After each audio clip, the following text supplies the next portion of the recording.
मतलब जा I love you. I love you. ओकर I love you too. I love you too. हाँ का बुझाई? हाँ गंदा बात बा ना। ये में गंदा का बात बा? प्यार कल गंदा बात बा? बोला तू प्यार करेला ना, लोग तो प्यार करत रहेला एक दूसरे से ना। काहे खातिर? तो दुश्मनी करी आके थप्पड़ मारी के हो? काहे के प्यार करी? काहे ना प्यार करी? प्यार तो करे वाला चीज है नु। है देखो लड़की से ना तो काहे लड़की से करी? अच्छा तू मोदी के सपोर्ट करता रू? जो मोदी बोलने वाली के लड़की कर सकती है? लड़की से बोलेला आदमी बतिया ना लड़की लड़का ले कहेली, लड़का लड़की ले कहेला। तेरा कुछ बुझाते नहीं खे? लड़की कही लड़का से हाँ काहे खातिर? लव यू टू लेके भाग जाए तब तो भागे खातिर नु कही? काहे के प्यार करी? काहे ना करी नानी? हमरा अब तो बुद्धि पाके कोई प्यार ना हम तो करी। किशन भगवान प्यार ना कइले एकरा के नानी मन बुद्धि सिखेबे तो भागियो जाई। एकर बुद्धि मारो थप्पड़ वाले नु का थप्पड़ वाले मारब? कुत्ती काली वाली मत प्यार करता बड़का। का जाने कौन कुत्ता प्यार करता? कौन कुत्ता प्यार करी? कौन कुत्ता प्यार करी? कह तू। हाँ कौन तो एगो कुत्ता होवे नु करी। आपन कोई माई ने जैसे नहीं कुत्ता न हुई। अच्छा हाँ हाँ मैं भी एक कुत्ता है। हाँ वो तो केहू के कहत होई।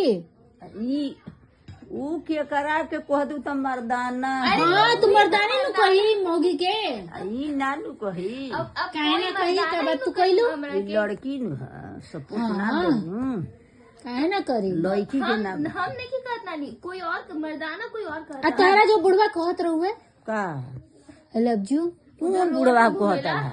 अजो जना के तू एक दिन ना देख रहे हो दिखत नहीं क्या बुढ़वा के में आधा गए बुढ़ावा के तो अभी लाइट जला देना और अभी कम ले लाइट हाई जला लव देना। यू हाई लाइट जरा दे बुझिया। हाँ कम अभी लाइट में ले नहीं हाई करना लव यू चाहिए। हमरा तेकरा पर डरो होला जी कही लड़किया नु हाई लव यू अरे है नीचे नीचे मत उतरे दो। फोन फान होई हो हाँ मारहू लगब जान ले हमरा कुल्ला अच्छा लागल। आजकल ऑनलाइन होला। नानी नानी का दिक्कत बा? आजकल घर बैठे हो जाला। लेके भाग जा। हाँ हाँ पैसा बची दहेज बची। भाग तो रखले अड़ू तो दहेज दिया ही दहेज तो पैसा बचावे के उपाय सोचे। लेके भागी तो दहेज देब हम। तो बढ़िया दिन भागी। नानी तो जो कमाए वाला है ओकरा साथ भाग जाए। ना ना जतरी ओकरे जा भाग जी। हाँ एगो मोमोज बेचेला देखले बिया। मोमोज वाला झाड़ू वाले झट के भगाई उनका के। झाड़ू तो केजरीवाल हो।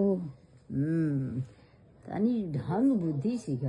अच्छा नानी कोई बुच्चा के आई लव यू अभी कहला तो पढ़- का करिए? लवी टू कह देनी। ला अब कोई उनका आगे लेके भाग जाए तब तू का करबो? क्या करा के बुची फुए ना भागे वाला बाड़ी। कहे उतारा तो का भड़का बात बताई। कइलू हम जात नहीं नुकूब में भुलाई नहीं हरा के भड़का बता दे। भुलाई नहीं तो बुझे के हम भाग गनी। भाई जे खोजे हाँ खोजे का चाहिए हम। यही खोजे बहन भुला गई। अरे खोजे वाला बात नहीं खे अब। भुलैली कुम्हवा के मेला में नानी आई लव भुलैली। यू, नानी आई लव यू। हाँ हमारा ले करबू तक का बा मर्दाना से कोई जना। मर्दाना से भाग हाय लव यू। देखा इन्हें मर्दाना बात आई लव यू। ओए हाँ हमरा बुझाता कि हाय लव यू एकरा होता फोन पर बतिया हमरा काल देखो एगो वीडियो में हमरा चलो तो देखे अभी आप लोग किस तरीके से लव यू का डिस्कशन चला। तो बाय बाय, मिलते हैं हम अगले वीडियो में।